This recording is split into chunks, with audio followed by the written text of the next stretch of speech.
नमस्कार दोस्तों। आज हम आपको बताएंगे कि चाइल्ड कस्टडी किसको मिले, इस बारे में क्या है नियम, क्या है कानून। दोस्तों, जब पति पत्नी डाइवोर्स की वजह से या किसी और वजह से अलग रहने का फैसला करते हैं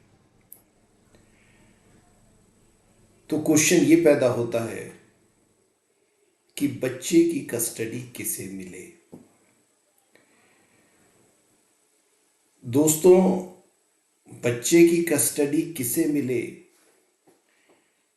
इस बात को जानने से पहले हम आपको ये बताते हैं कि कस्टडी कितनी तरह की होती है। दोस्तों, कानून के हिसाब से कस्टडी, चाइल्ड कस्टडी 5 तरह की होती है। नंबर 1, फिजिकल कस्टडी, जिसमें पति पत्नी में से एक को प्राइमरी गार्जियन बनाया जाता है, उसको फिजिकल कस्टडी दी जाती है।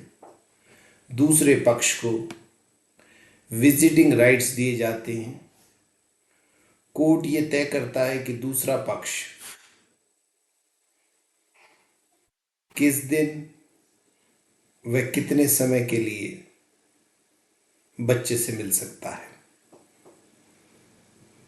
दूसरी कस्टडी होती है जॉइंट कस्टडी, जिसमें पति पत्नी बारी बारी से बच्चे को अपने पास रखते हैं।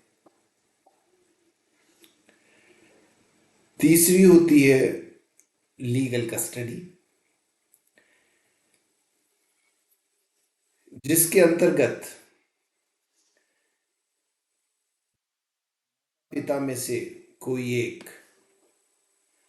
बच्चे के जीवन से जुड़े सभी अहम फैसले लेता है, जैसे एजुकेशन, फाइनेंस, मेडिकल, इस तरह के जो अहम फैसले हैं बच्चे के वेलफेयर से लेके, वो माता पिता में से कोई एक लेता है। उसको लीगल कस्टडी कहते हैं।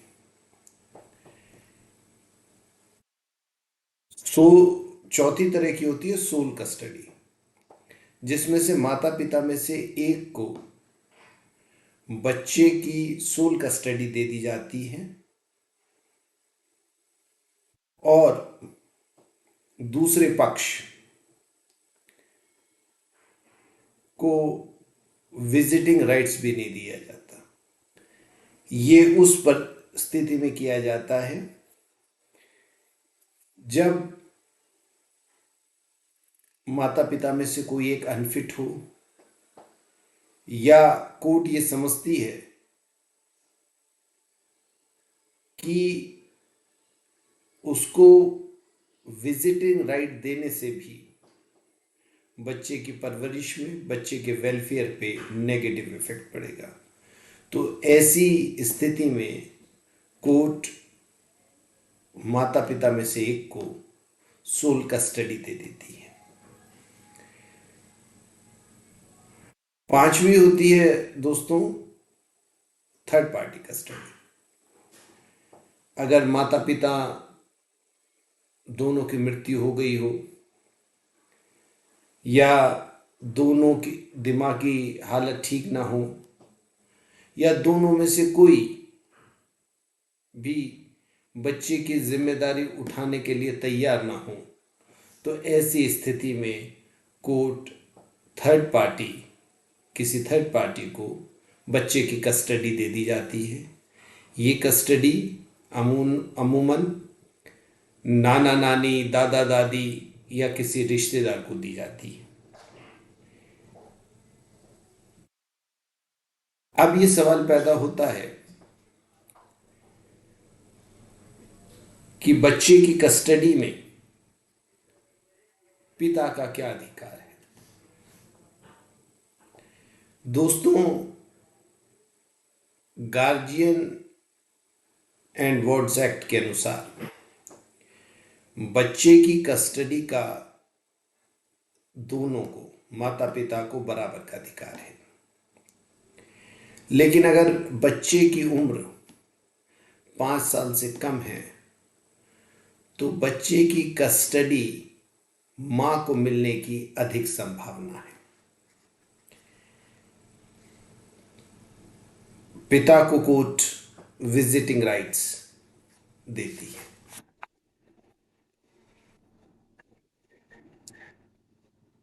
कई बार ये क्वेश्चन उठता है कि बच्चे की कस्टडी देते समय कोर्ट किन बातों का ध्यान रखती है। दोस्तों, कस्टडी देते समय कोर्ट ये देखती है कि माता पिता में से बच्चे की परवरिश कौन बेहतर कर सकता है, बच्चा किसके साथ रहना पसंद करता है, बच्चे का वेलफेयर किस में है। दोस्तों, कई बार ये क्वेश्चन आता है कि बेटी की कस्टडी किसे मिलती है। दोस्तों, जिस समय माता पिता, हस्बैंड वाइफ बच्चे की कस्टडी क्लेम करते हैं तो कोर्ट सामाजिक ताने बाने को ध्यान में रखते हुए बेटी की कस्टडी मां को देती है, लेकिन कोर्ट ये भी देखती है कि क्या मां बेटी की परवरिश सही ढंग से करने में समर्थ है या नहीं। जब हम ये कहते हैं कि मां बेटी की परवरिश सही ढंग से करने में समर्थ है या नहीं, तो हमें इस बात को पहले देखना होगा कि पिता को कस्टडी किस सर्कमस्टेंसेस में मिल सकती है। पिता का चाइल्ड कस्टडी, बच्चे की कस्टडी के समय जो क्लेम है वो तब थोड़ा पुख्ता होता है जब मां किसी और के साथ रिलेशनशिप में हो, मां घर छोड़कर चली गई हो, वो मंदबुद्धि हो या किसी बीमारी से ग्रसित हो, वो बच्चे को टॉर्चर करती हो, बच्चे की देखभाल ठीक से ना करती हो, उसे इग्नोर करती हो, या बच्चा पिता के साथ रहना चाहता हो।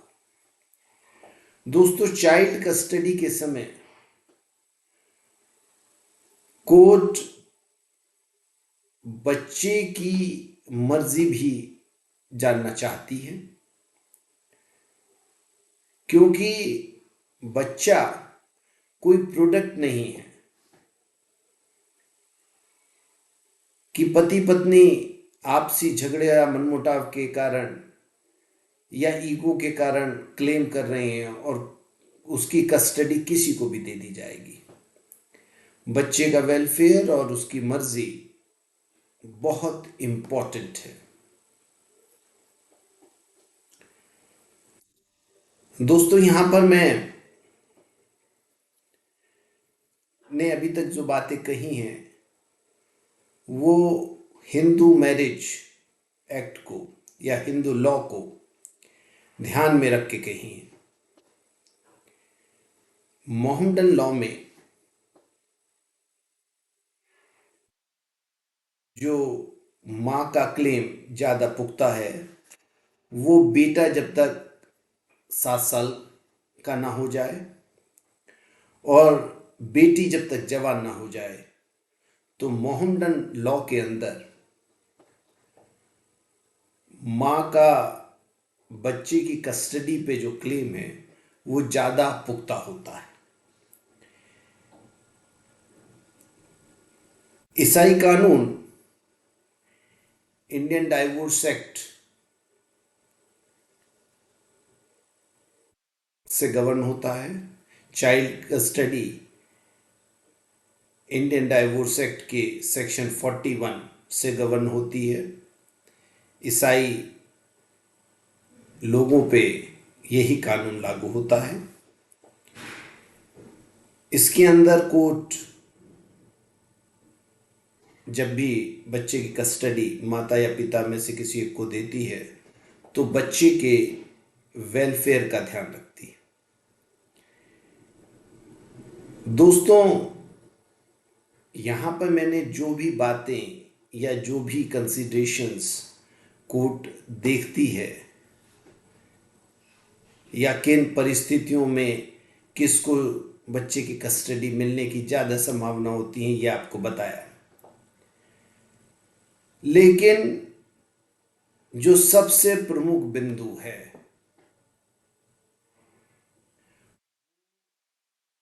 हर परिस्थिति में कोर्ट कोई भी निर्णय लेने से पहले चीज को इस बात पे तोलेगी कि कस्टडी किसे दी जाए। नंबर 1, कौन बेहतर परवरिश कर सकता है। नंबर 2, बच्चे का वेलफेयर किस में है। नंबर 3, बच्चे की मर्जी क्या है। ये बिंदु हैं जिस पे चाइल्ड कस्टडी किसे दी जाए ये निर्भर करता है। इन्हीं 3 बिंदुओं पर दोनों पक्षों को कोर्ट को सेटिस्फाई करना होता है। दोस्तों, यहां यह बताना जरूरी है कि चाइल्ड कस्टडी की पिटीशन दायर करते समय इन्हीं 3 बिंदुओं को विस्तार से बताना आवश्यक है कि बच्चे की परवरिश कौन बेहतर कर सकता है, बच्चे का वेलफेयर किस में है, बच्चे की मर्जी किस में है। इसलिए यह जरूरी है कि चाइल्ड कस्टडी की पिटीशन बहुत सावधानी से ड्राफ्ट की जाए। जैसा मैं हर बार कहता हूं कि कानून में हर कॉमा फुल स्टॉप का अपना एक मीनिंग है। कोई भी पिटीशन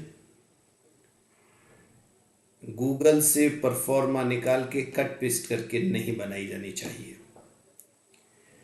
हर परिस्थिति के, हर केस के अपने तथ्य होते हैं, इसलिए बड़ी सावधानी से पिटीशन को ड्राफ्ट किया जाना चाहिए।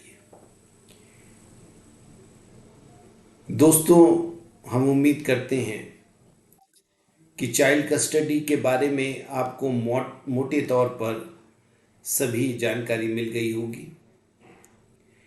यदि फिर भी आपके कोई क्वेश्चन है तो आप हमारे कमेंट बॉक्स में डाल सकते हैं, हम उसका उत्तर देने का प्रयास करेंगे। ये सभी जानकारी हमारी लीगल टीम ने आपके लिए तैयार की है। धन्यवाद।